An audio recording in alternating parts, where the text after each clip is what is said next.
Կարելի է, պարոն Փաշինյան։ Այո։ Պարոն Փաշինյան, դուք բացառում եք, որ որևիցե փուլում մեղրիով ճանապարհ միջանցք որևէ տարածք եք տրամադրելու Ալիևին, Բաքվին եւ թուրքական լրատվամիջոցներն էին այս օրերին Հայաստանում, դուք հարցազրույց եք տվել հայոց ցեղասպանության հետ կապված կոնկրետ ինչ եք ասել, հա? Օրինակ դա համարել եք պատմական անհերքելի փաստ, թե ասել եք, որ եկեք այլ օրակարգով առաջ գնանք, ինչ եք ասել թուրք լրատվամիջոցներին։ Այսօր հարցազրույցը, եթե չեմ սխալվում, ամբողջությամբ եթեր կհեռարձակվի։ Դե եթեր կհեռարձակվի եւ դուք ձեր հարցերի պատասխանները կստանաք։ Ինչ վերաբերվում է ձեր առաջին հարցին, որը վերաբերվում էր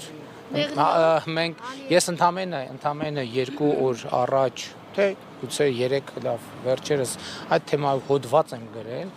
մանրամասն խնդրում եմ հիմա ասեք, բացառում եք թե չեք բացառում։ Ես ասել եմ, որ Հայաստանի Հանրապետության մոտեցումը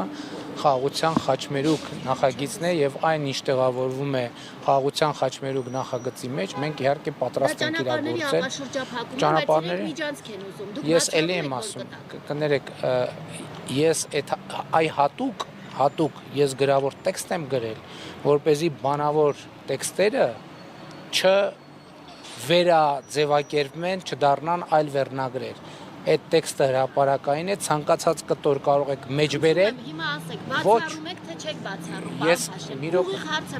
Ես վստահ չեմ, որ դուք խոսում եք ճանապարհների ապաշրջափակումից, պարոն Փաշինյան։ Ես հարցնում եմ, ճանապարհ տալու եք, թե չեք տալու։ Տալու ենք, այո։ Շատ լավ։ Եվ ճանապարհ տալու ենք, ինչպես ենք ճանապարհ տալու իմ վերջին հոդվածում, մանրամասն գրանցվածա ձևակերպված։ Մենք սպասում ենք Ադրբեջանի պաշտոնական պատասխանին եւ երբ որ մեր առաջարկին Ադրբեջանի պաշտոնական պատասխանը լինի, հենց հաջորդ վայրկյանից մենք պատրաստ ենք մեր առաջարկի իրագործման։ Ներողություն եմ խնդրում։ Մենք պայմանավորվեցինք, որ ամեն մեկը մի հարց է տալիս։ Ձեր հարցի պատասխանը այն է, ինչ որ հնչեց։